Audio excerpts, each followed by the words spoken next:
एक बार देवशर्मा नाम के ब्राह्मण के घर जिस दिन पुत्र का जन्म हुआ उसी दिन उसके घर में रहने वाली नकुली ने भी एक नेवले को जन्म दिया। देवशर्मा की पत्नी बहुत दयालु स्वभाव की स्त्री थी। उसने उस छोटे नेवले को भी अपने पुत्र के समान ही पाल पोसा और बड़ा किया। वह नेवला सदा उसके पुत्र के साथ खेलता था।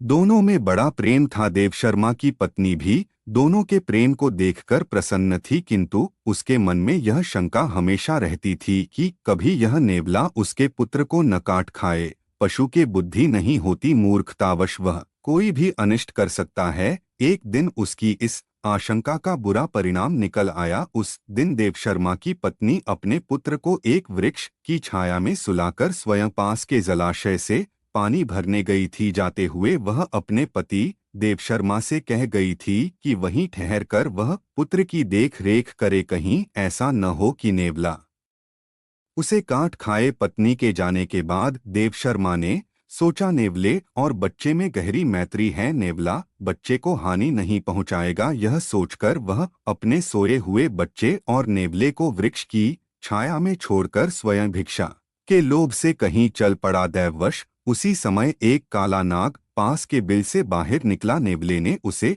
देख लिया। उसे डर हुआ कि कहीं यह उसके मित्र को न डस ले, इसलिए वह काले नाग पर टूट पड़ा और स्वयं बहुत क्षत विक्षत होते हुए भी उसने नाग के खंड खंड कर दिए। सांप को मारने के बाद वह उसी दिशा में चल पड़ा जिधर देवशर्मा की पत्नी पानी भरने गई थी। उसने सोचा कि वह उसकी वीरता की प्रशंसा करेगी, किंतु हुआ इसके विपरीत। उसकी खून से सनी देह को देखकर ब्राह्मण पत्नी का मन उन्हीं पुरानी आशंकाओं से भर गया कि कहीं इसने उसके पुत्र की हत्या न कर दी हो। यह विचार आते ही उसने क्रोध से सिर पर उठाए घड़े को नेवले पर फेंक दिया। छोटा सा नेवला जल से भारी घड़े की चोट खाकर वहीं मर गया। ब्राह्मण पत्नी वहां से भागती हुई वृक्ष के नीचे पहुंची। वहां पहुंचकर उसने देखा कि उसका पुत्र बड़ी शांति से सो रहा है और उससे कुछ दूरी पर एक काले सांप का शरीर खंड खंड हुआ पड़ा है। तब उसे नेवले की वीरता का ज्ञान हुआ। पश्चाताप से उसकी